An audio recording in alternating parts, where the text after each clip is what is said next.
Brought to you by Agilus Diagnostics. Health test की बात आती है तो मैं भरोसा करता हूँ India largest diagnostics company Agilus diagnostics. खुद को टेस्ट करते रहो। चुनाव के बाद जिस प्रकार का एग्जिट पोल के रुझान दिखा था, तब भी मैंने सभी एजेंसियों का धन्यवाद किया था कि 2 दिन की खुशी कांग्रेस के नेताओं को मिली है। 10 वर्ष का वनवास अभी कांग्रेस का हुआ है और 2047 तक भारतीय जनता पार्टी का शासन रहना है। हरियाणा प्रदेश विकसित प्रदेश बनेगा, भारत विकसित राष्ट्र बनेगा, तब तक इस देश में भारतीय जनता पार्टी की सरकार रहने वाली है और इस देश की जनता भारतीय जनता पार्टी की नीतियों से, भारतीय जनता पार्टी के काम से संतुष्ट है, भारतीय जनता पार्टी के साथ है। और उसका प्रमाण इस 2024 के विधानसभा चुनाव में हरियाणा की जनता ने दिया है।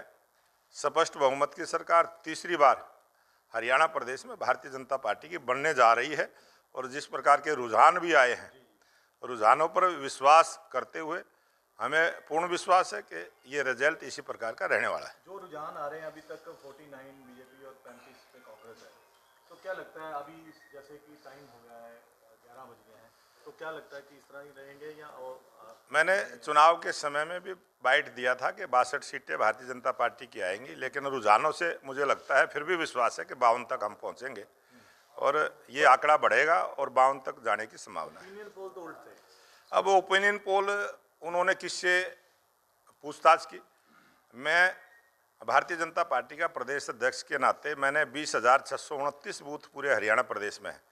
प्रत्येक बूथ के अपने त्रिदेव से अपने बूथ के जो हमारे बूथ के एजेंट हैं, जो बूथ पर जिन्होंने पूरा दिन बैठकर लोगों से भारतीय जनता पार्टी के पक्ष में मतदान करने का जो प्रयास किया है, उन कार्यकर्ताओं की मेहनत को मैंने विश्वास रखा। उन कार्यकर्ताओं की जो फीडबैक आई, उसी के आधार पर मैंने कहा था कि स्पष्ट बहुमत की सरकार हरियाणा प्रदेश में तीसरी बार भारतीय जनता पार्टी की बनेगी और कार्यकर्ताओं की मेहनत रंग लेके आई है और वो उसके रिजल्ट सामने। नायब सिंह सैनी चेंज किए गए, क्या वो भी एक कारण आपको समझते कि रहा बीजेपी? भारतीय जनता पार्टी का राष्ट्रीय नेतृत्व जो भी करता है वो बहुत ही ठीक करता है और हमारे पूर्व मुख्यमंत्री मनोहर लाल जी की ज़रूरत दिल्ली में थी, उनको दिल्ली में बड़ी जिम्मेवारी दी है और यहाँ नायब सिंह सैनी जी की आवश्यकता थी, तो नायब सिंह सैनी को मुख्यमंत्री बनाया और अब दूसरी बार हरियाणा प्रदेश के मुख्यमंत्री की शपथ लेंगे।